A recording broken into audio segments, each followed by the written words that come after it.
老爷，礼部尚书张思维求见。让他进来。是。下官拜见老国丈。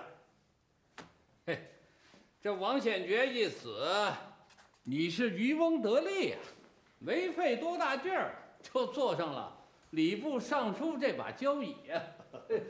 这还不是您老国丈的提携？哎，你别恭维我了，你倒当官了，我这武清侯到现在还没当上啊！嘿，而且还白白损失了几百担粮食。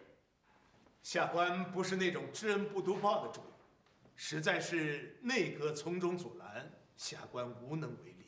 听说皇上下旨召户部派人去调查三公子立田欠收一事。这事儿怎么着？哎，对我还有什么隐瞒的吗？我也只听说一些。嘿，我的意思是说呀，我的子立田也欠收了，让他帮助调查调查。老国丈，这次户部派金学增去宛平调查，恐怕对你不利。什么？金学增？他这能有好吗？这不是要我老汉的命吗？不行，我得找我闺女去。哎，老国丈，您别着急呀，您听我一句劝，这事儿啊，您不能出头。那就任他们在老汉头上拉屎拉尿啊！您忘了苏幕折凤和封侯的事儿了？坏就坏在您老亲自出头，太后出掌朝政，您老是跟朝廷拧着干，这不给人以画饼吗？那你说咋办了？有人比你更着急。谁呀？驸马爷。哦，是啊，他在宛平县的子立田比我多了。想不到啊，你还真挺有心眼儿的。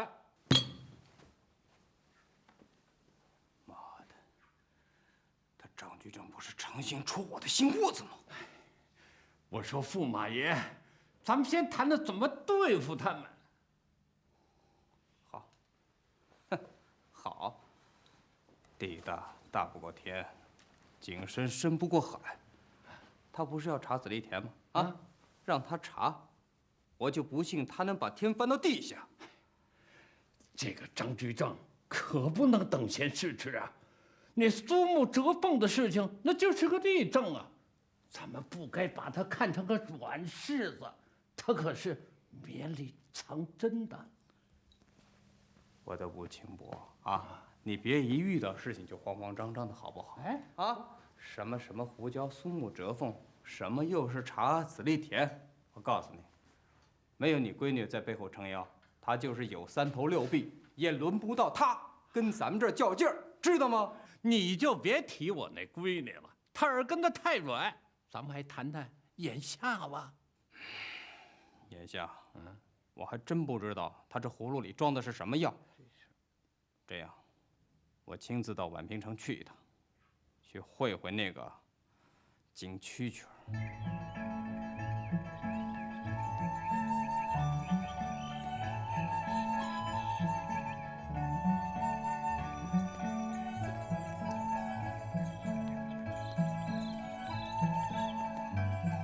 来者可是金大人？正是。哎，你的随从呢？我奉命办差，要什么随从？哦，天也不早，我已为金大人备下了薄酒，请大人赏光。沈大人，你是不是想用酒把灌迷糊了，好弄清你们的账目啊？哎，金大人这是什么话？下官只是略表心意而已。我呀，还真想为你办一桌丰盛的酒席。怎奈我这个县令兜里没钱呐，只是凑合着弄了一桌便饭。好吧，恭敬不是从命，反正我也不是什么圣人，总不能饿着肚子查账吧？啊，金大人，各位皇亲国戚、势要人物历年来子立田的收支状况都在这账簿里。来，你查吧。哎呀，沈大人，其实我到你这儿来啊，不是为了查账，而是要看看那些子立田去年是不是真的遭了虫灾。哦，那好，不过今儿已经过午了，要么金大人先在县衙里歇息，明天我派人随你下乡。干嘛呀？明天吧，今儿个咱去，就半天不够啊。能看多少看多少吧。离你这县衙最近的子弟田是哪家？是驸马都尉许从成家的。哦，那咱们今天下午就去许从成家的田庄看看。金大人，去年咱们县遭受了虫灾，不光是皇亲国戚的子弟田，就是普通农户的田地，10之8九也都欠收啊。那这些怎么不见你上奏啊？上奏？哎呀，上奏有什么用？你们户部管得着子弟田吗？我们户部管不着，但是皇上总管得着吧？金大人，恕沈某斗胆讲一句：皇上住在深宫大院里，对下层的民情知之甚少啊。咱们宛平县各类赏赐的子弟田有1万多顷，占据全县田地的3/10呢。这些子弟田分属371个人，这些人个个得罪不起啊。他们名下庄田的子弟银，一经核实，你就得如数的征收。但是那些勋贵是不会去缴纳的，而是让那些耕种子弟田的农户去缴纳。你这么一来，我这县令不就难办了？你有何难办的？那些耕种子弟田的农户们，若是不能如数的缴纳租赋税，那些世豪大户就会责令我这个县令为其催缴。你想想，农户们是因为受了灾才欠缴租赋，我要如果再强迫他们，不是把他们往死路上逼呀？我要是不催缴呢，那些有权有势的世豪大户就会对我百般的羞辱。县令，说是朝廷的命官，实际就是一个为世豪大户当差的佣人。谁呀？那么大气？说曹操就到了。他是谁？好像是驸马都尉许从成啊。宛平县县令沈度叩见驸马爷。户部主事金学增叩见许大人。走，驾！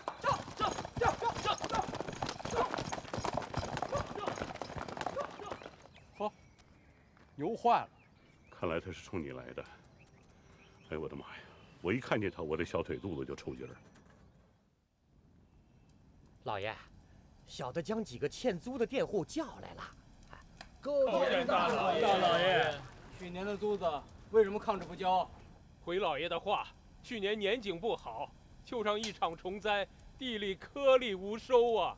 你们租种的地里全都遭了虫灾了？是的。老戴，小的在。咱家的子弟田旁边还有哪家的子弟田？是乾清宫名下的。我知道了，乾清宫、慈庆宫、慈宁宫这3宫的子弟田和我们家的子弟田紧挨着。这3宫的子弟田遭了虫灾了吗？小的不知道啊。你们说。回大老爷的话，3宫子弟田同您老人家的子弟田都一样遭受了虫灾呀。是你说的？是小的说的。行，老戴，在。把各家子弟田交租的情况告诉他们。是。听好了，3宫的子弟田较去年少了3成，租户按7成交租。你这个刁民，你们这帮刁民都听明白了吗？啊，听明白了吗？回大老爷的话，小的地里实在只有3成的收成啊。这就奇怪了。同在一个日头底下，同在宛平县，2大片田地紧挨着，为什么3宫的子弟田欠收3成，本驸马爷家的子弟田却欠收7成了？啊！大老爷，小的没说一句谎话。行，你没说谎，难道是堂堂的驸马爷说谎了吗？你们是只认得睁眼强盗，不认识闭眼佛啊！老戴，请老爷吩咐。你把这个刁民押下去，吊他1晚上。小的遵命。把他给我大拖那边去！开恩呐！大老爷，你再叫，恩呐！再叫我要你的命！大老爷，大老爷。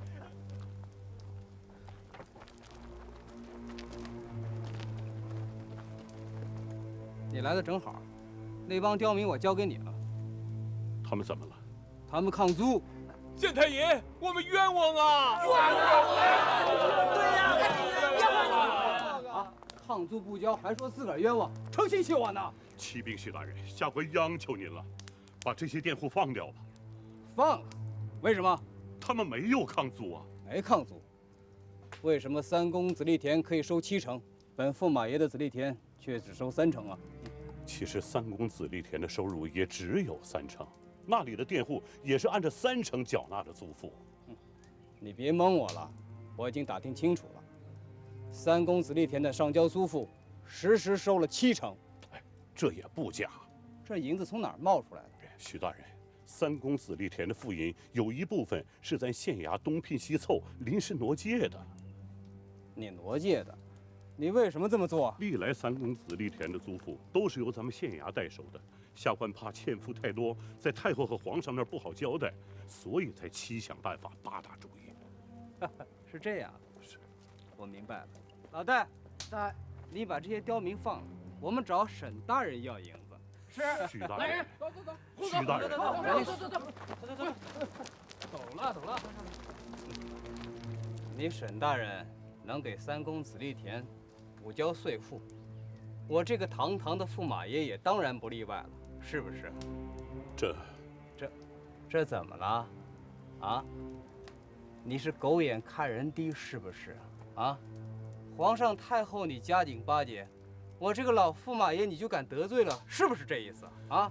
徐大人，这么大一笔银子，下官是实在凑不起来呀。凑不起也得凑，你知道吗？我告诉你，不要以为太后皇上你不敢得罪，得罪了我这个老驸马爷，你照样吃不了兜着走。许大人，你方才的说法不同啊！呸！你谁呀？户部主事金学曾。哦，一个斗蛐雀的主事儿，也敢跟我这儿说话呢？啊！本官是户部6品主事，是奉命来宛平县查账的。查什么呀？子力田。哼，6个指头挠痒痒，哪都是你这味道来了。你有什么资格查子力田的账？啊？是啊，我是没有资格查你，但是我有资格查他宛平县的账。你查他宛平县城的账，关我屁事儿！滚！如果他沈大人胆敢从宛平县衙的银库里调钱出来，为你许大人的子力田填交租赋，那么本官就有资格参他。行，你小子有种。他不是替三公子力田填交了租赋了吗？你怎么不参呢？你怎么知道本官就不参？你敢参皇上，参太后？谁敢藐视祖宗大法，鱼肉百姓，我都敢参。更何况，这县衙为子力田填交租赋一事，皇上与皇太后并不知晓，而你沈大人不一样，你是明知道此举违法，却还在这儿大耍威风，强行索要，有仗人势！我抽死你！我抽死你！还敢打人你！把手给我！我看徐大人，使不得，使不得！你给我滚！我砍死他！徐大人，徐大人，徐大人，你虽然是老驸马爷，但是你没有免死的铁券，你杀人照样是要偿命的。行，你小子有种！把这个狗官给我扔出去，扔得越远越好！朝廷命官，你竟然敢骂我是狗官，你这就是藐视皇上！藐视皇上！放开我！徐大人，徐大人，徐大人，你给我滚！马上从我眼前消失！把他赶走！把他赶走！给我滚！我非要弄死你们！层层目无王法，实在是可恨。首府大人，卑职真的很担心，这子力田租赋的改革到底还能否进行得下去？是啊，是很难，但是再难，咱们也不能泄气。沈度这个县太爷可真是太难当了。在他之前的3位县太爷都是因为子力田租赋的事儿得罪了权贵而被免职，太委屈他们了。学曾啊，开弓没有回头的箭，千万要顶住压力，把子力田制度弊政全部摸清楚。到时候，咱们向太后和皇上禀报。是。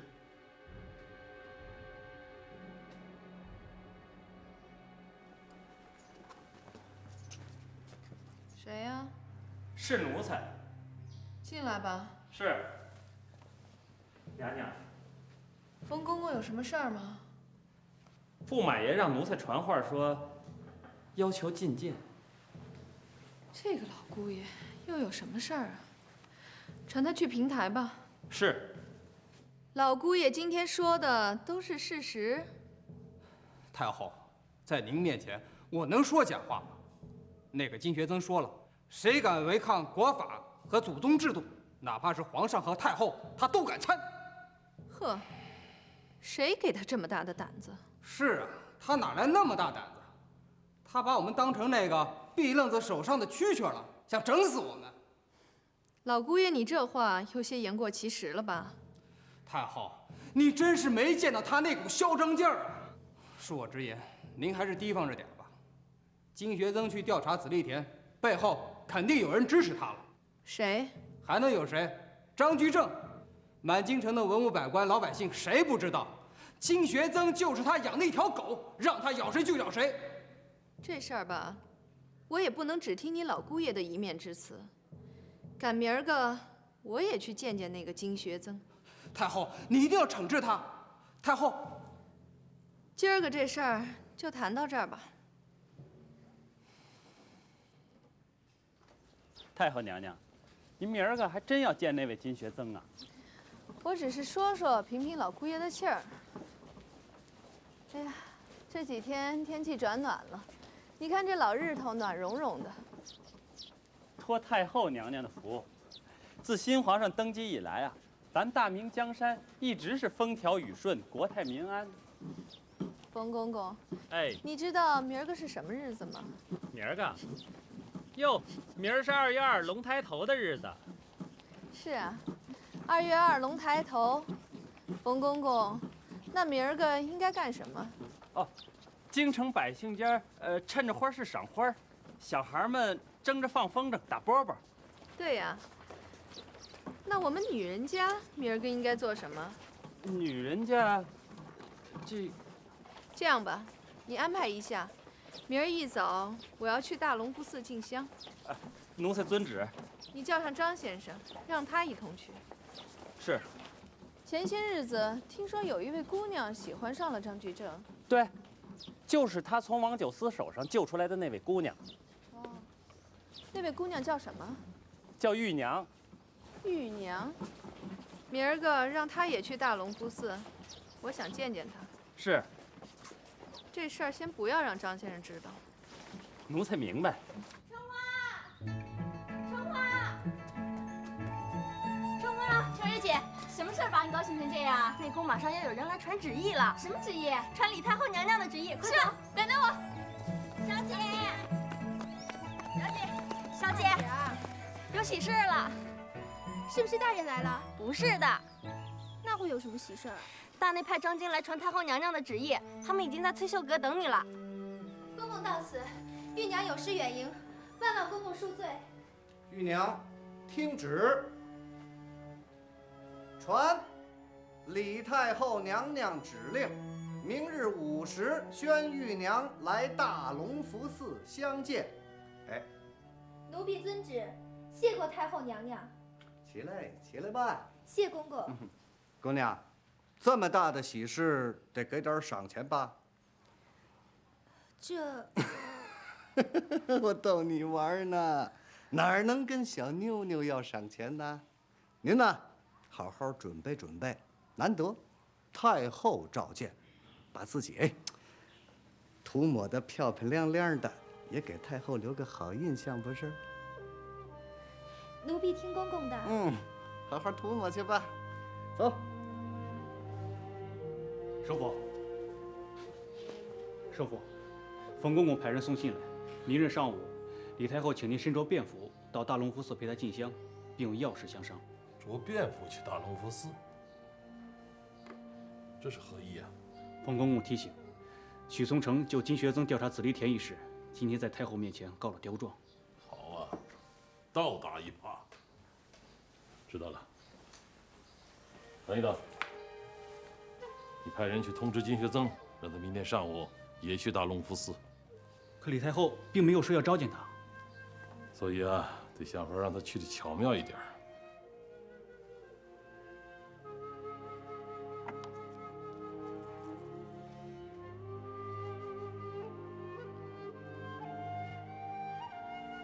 蓉儿，我的暖轿准备好了吗？准备好了。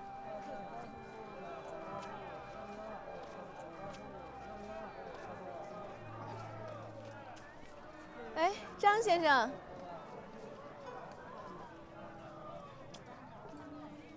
太。张先生，你看这菊花，花大如碗，花型也特别，也不知是如何培育的。这是一盆好花，京城多的是能工巧匠。哎，店家，这花是你自家培植的还是囤来的？这位爷，这盆菊花小子已经培植过300多个品种了。刚才这位夫人相中的这一盆叫做春秋清气满乾坤，黄是秋的本色，花瓣两侧一横绿叶，是迎春之意呀。你这说的有板有眼的，这花儿值多少钱啊？不多不少，这个数5两银子。对，5两。我培植出来的花也是我的心血。这花是好花，这价码也是好价码。一丛深色花，10户中人富。唐代大诗人白居易这首咏牡丹诗，证明了古今一理啊。夫人，你可看清楚了，这整个花市可就这一盆啊。要不，咱买下它？算了，太贵。哎呀，这穿了一身的天鹅绒，却舍不得5两银子。他不买，我买。店家，你这花架上这些盆花，捡好的取10几盆来，价格不拘啊。咱也一样，最好的花你都挑来。这2位东家说话这么闯气，买这些花往官府上送人呢？哎，送什么人呢？咱自家观赏。哦，自己用啊。咱家老爷吩咐咱来买的。他说2月2龙抬头，家里得供几盆花，养点春气。客官，这花买回去也是自家欣赏啊？那当然，咱家老爷就爱个热闹。你家老爷是？哦，小的不敢打听，小的不敢打听。你猜猜？让我猜猜。看2位公子这种气派，想必你家老爷是了不起的大官。这你猜对了。你说咱家老爷官有多大？咱家老爷那是当今皇上的国舅爷。爷，你说的你家老爷是当今万岁皇上的舅舅？这还有假？我说你这位夫人，这牛皮不是吹的，蛤蟆不是飞的。5两银子买一盆花你就嫌贵，你看看人家国舅爷和老驸马爷，这家里气派，花100两银子买几盆花，就当赏给小子的零花钱。放肆！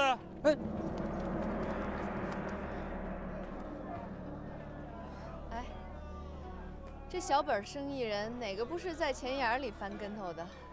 咱们没必要和他们一般见识，咱们走吧。谢谢谢谢。请问老师傅，这庙里头香火旺不旺？旺啊，每天都有很多人来焚香礼佛。那施舍香资的人多不多？多。那这一年这庙里头能捐多少香火钱？上万两银子总是有的嘛。今年大年初一，吴公公前来抢着烧第1炷香，就施舍了500两银子。是吗？那么旺的香火，难怪您这身僧衣用料那么华贵。哎，我这算什么呀？我们主持穿的那身袈裟，足足值100多两银子。首府大人，你怎么会在这儿？还不拜见太后？哦，下官叩见李太后。这位是？他是户部主事金学增，正在奉旨调查紫栗田一事。啊，起来吧。谢太后。你就是刚从宛平县回来的金学增。你先别走，在这儿等着，待会儿我有话要问你。是。法师，你去忙你的吧，有事儿我会叫你的。如此甚好，阿弥陀佛。张先生，你知道我为何要在这儿见你吗？臣实在不知太后为何选中在大隆福寺召见。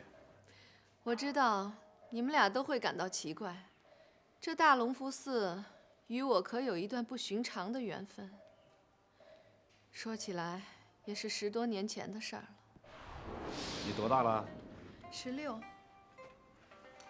能不能留下，我也做不了主。裕王府内当家的是陈王妃。哎呦，领主大人，您得在陈王妃面前多说好话呀！啊，好。殿下，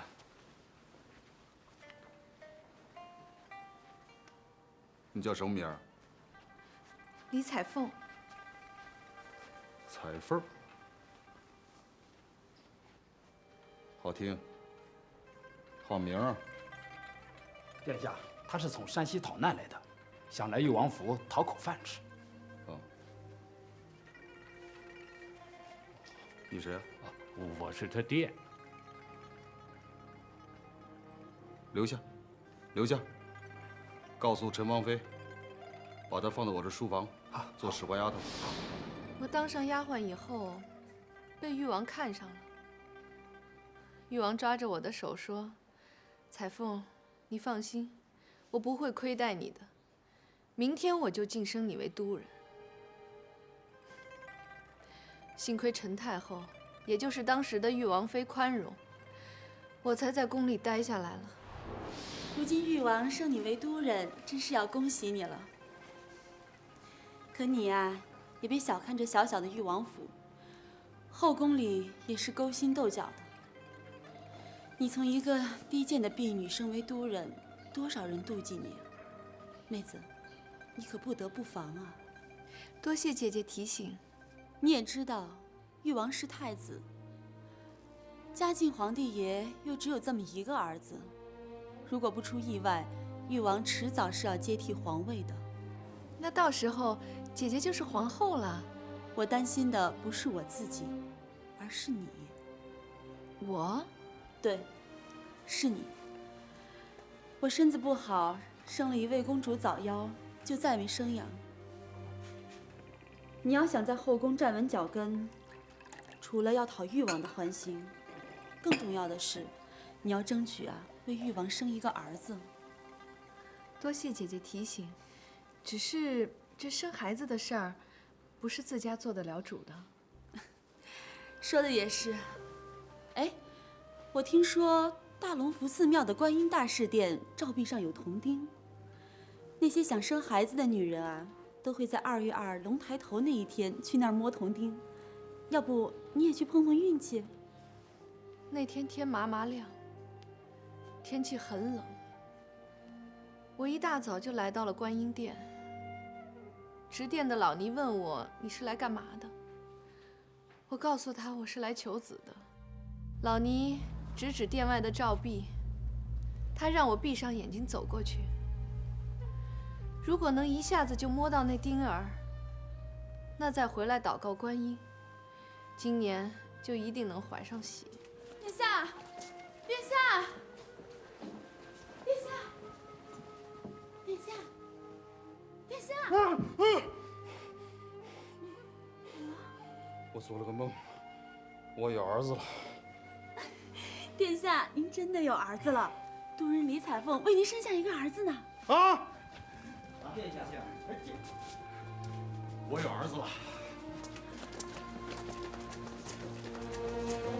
我有儿子了，我有儿子了，殿下，我有儿子了，我有儿子了。难怪太后一到寺中，便要先到观音堂敬香，还特意吩咐要去那面罩背看看大铜钉。原来这颗钉上还系着我万历王朝的命脉。可奴才刚才还看见有一些妇人还在摸那颗钉，这是大不敬，应当立即制止。这是为何？太后摸了那颗铜钉以后，产下了当今的圣上，这是石破惊天的大事。这颗铜钉就是神钉，怎么能再让那些凡胎俗夫随便乱摸一通呢？奴才这就吩咐下去，立刻用碧纱笼，打制一个金丝罩给罩起来。冯公公是好意，但这铜钉就不用罩上了。这是为何？你们男人就是不体谅女人的苦心。天下的女人，有谁不想生个孩子？若是把那钉子罩上，那想来摸钉的女人明里不说什么，暗地里还不得骂断我的脊梁骨？张先生，你说呢？太后祈愿天下为母者都能产下贵子，这等拨苦济世之心，真乃大慈大悲的菩萨心肠。难怪宫廷内外盛传太后是观音在世。你们都说我是观音在世，那你们俩呢？你们是什么？我是太后的奴才。张先生，你呢？回太后，臣是先帝为当今圣上选拔的顾命大臣。说的没错。冯公公，3只脚的蛤蟆难找，2只脚的奴才还不遍地都是。太后，您骂的是我。冯公公说的不错，替皇上办事，第一就是要忠心。故大臣们常以臣仆自称。这仆人，换句话说，就是奴才。当奴才并没错，只怕一个人只会当奴而无才。听张先生这么一说，奴才也可分别领会。你们2个，一个替皇上管家，一个替皇上治国。从这2年的业绩来看，先帝选你们做顾命大臣，没有选错。蒙太后夸奖，臣愧不堪当。启禀太后，寺里的斋饭准备好了。等等，等我先见完那金学增再说。金大人，太后召你接见。来，户部6品主事金学增叩见李太后。坐吧。在太后面前，下官不敢落座。这是为何？朝廷的礼仪，只有2品以上的部员大臣在面见皇上与皇太后时才有赐座之礼。我一个6品蚂蚱官，在太后面前，只能长跪。怎么，6品还是个蚂蚱官？比起7品县令，我6品主事是个大官，但在皇太后面前，却只能算是一只蚂蚱。听说你会斗蛐蛐儿？雕虫小技，不足挂齿。既是小技，又见灵气。前年你在秋葵府斗蛐蛐儿赢了1万两银子，都捐给了太仓。你为何要这么做？回太后，为皇上分忧。方才你说你今日到大隆福寺来是公干。正是。庙里头是焚香拜佛之地，有何公干？当然有了，因为这是一座皇家的寺庙，自打英宗皇帝时起就赐予紫栗田70顷，每年租客的收入约计1000两银子，用作寺中日常的用度。下官这次来就是要来查一查，这每年的1000两银子究竟是怎么用的。查出来了吗？今日，下官到这大隆福寺一看，真是百感交集。方才寺中主持陪侍太后，她身上穿的那件袈裟，不知太后是否留意？袈裟？怎么了？那件袈裟是用上等的西洋布料制作而成，依下官估计，至少也能值个20多两银子。和尚的衣服还这么贵？是啊，这也正是下官纳闷之处。你的意思是，大隆福寺把皇上赐给的紫栗银都给挥霍了？有这等嫌疑。这大隆福寺本是京城寺庙当中香火最旺的，城里头有许多的军贵都是他的施主。我还听说宫中有许多的中官每年都要到这儿来捐香火钱，包括畏罪自杀的吴和，每次来烧香都要捐上个几百两银子。有这等事？这个奴才不太清楚，不过宫里的老人或多或少都愿意到这儿来做点功德。有这么多大施主，这大隆福寺还用得着紫栗银吗？皇上赏赐田地，赏的是民脂民膏。这天下的财富额有定数，此处赏的多了，彼处就会减少。如今这天下的财富啊，上不在朝廷，下不在百姓，都让一些世豪大户给控制。金学增，让你奉旨去稽查乾清宫紫栗银缺额一事，你怎么扯起这些野棉花来了？冯公公，下官说的这些话绝不是扯野棉花。户部堂官王国光大人奉皇上的圣旨，派下官到三公紫栗田所在的宛平、清源、大兴等县实地查看。下官已稽查明白，去年欠缴的原因乃是因为春上田地里遭了虫灾。论收成，这三公庄田的田地只有前年的30%，这农户们交的税银连总数的1半都不到，差额部分是县衙想法筹措的。县衙又从哪里筹措呢？下官就以宛平县为例，宛平县县令沈度怕紫栗银欠缴太多会引起盛怒，故临时调剂。即便就是这样拆东墙补西墙，也无法凑足定额。他们凑了多少仅乾清宫一处，他们就凑了整整3000两银子。谁让他们凑的？宛平县令是谁？回太后，沈度。你方才那些话都是他对你说的？不是，沈度他讳莫如深，什么都不肯讲。臣方才所言都是自己调查所得。请太后息怒，金学增一派胡言，不足为惧。金学增，还不赶紧退下！是。慢！你下午去找他冯公公，从内廷的共用库中支银，宛平县衙店的银子，一厘一毫都给我退回去。你明天就去宛平办这件事儿。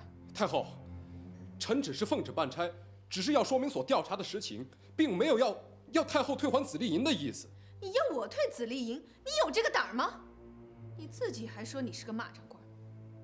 张先生，宛平县令沈度，给他革职处分，永不叙用。太后，下官有话要禀奏。你闭嘴！你要禀奏什么？太后，沈度他是实心为朝廷办事儿啊。他在宛平县任县令时，不知受了多少委屈。去年，为了紫利田欠赋，驸马都尉许从成跑到县衙大闹了一通，当众就扇了沈度几个大耳光。沈度隐忍不敢发作，像这样的好官，不但不能被提拔，反而要被革职。如此处置，有失朝廷公正。放肆！你在朝廷当了几天官啊？嗯，懂得什么叫朝廷公正？在太后面前如此张狂。凭你刚才说的几句话，本府就可以将你撤职查办。太后要将沈度革职，这是英明之举，连这一点你都看不出来，还充什么能人啊？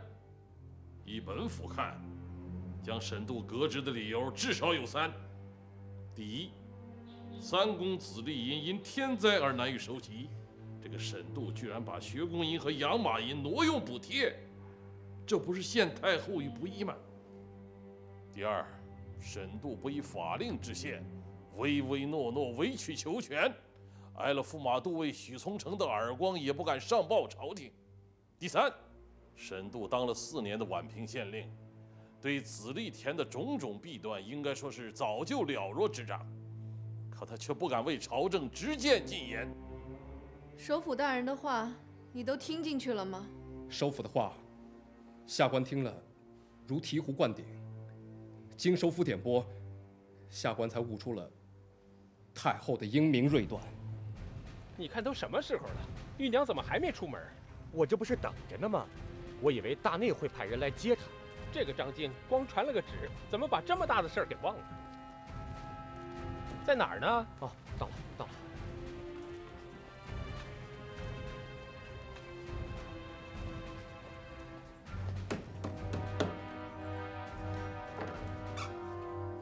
等会儿，小姐还没梳妆完呢。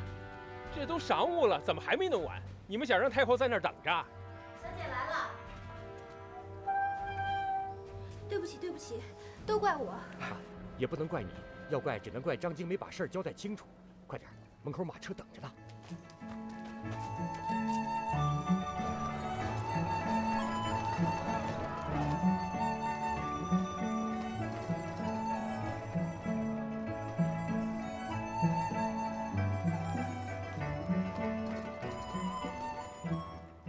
金学增，你起来吧。是。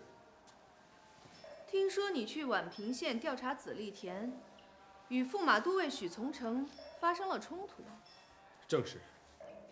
许大人强行要沈度为紫利田租户填缴12000两银子，卑职站出来说句公道话，他就扇了卑职一耳光。许从成昨日来向我告状，说你金学增要参我，还要弹劾皇上。不是我的意思是，沈度为紫利田填银子，皇上与太后并不知晓。若我与皇上知晓呢？那如果皇上与太后知道，还要他宛平县的银子的话，那就是搜刮民脂民膏。大胆！说下去。如果皇上强行要搜刮民脂民膏，那就是昏君。虽然卑职只是一个蚂蚱官，但也会学海瑞，直接上本子弹劾皇上。你反了反了！你这个金学增，还不赶快给我滚出去！启禀太后，卑职心存大明社稷以及天下苍生，一时冲动，对太后与皇上多有冒犯，还请太后恕罪。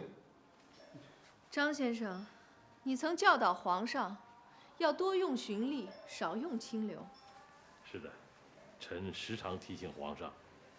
这个金学增，应该算是循吏了吧？这个，请太后评判。忠言逆耳利于行。金学增，你既以海瑞自居，就不要改变。谢太后褒奖。金学增报效皇上，跟着首辅大人开创万历新政，必将万死不辞。起来吧。谢太后。张先生，紫栗田的问题真的这么严重？启禀太后，臣以为紫栗田制度多有弊政。是吗？国朝自圣祖皇帝以来，已经历了9位皇帝，每位皇帝在位时，都曾对皇亲国戚、进士功臣赏赐土地。截止隆庆6年，在籍皇室宗亲有8214人。去年户部统计，天下所有州府的税粮大约2668万4000担，而食俸禄者，包括文官、武官、卫所、骑军、领膳、生员等不计其数。朝廷所收税银根本无法应付如此庞大的开支。太后，首辅大人所言深切是弊，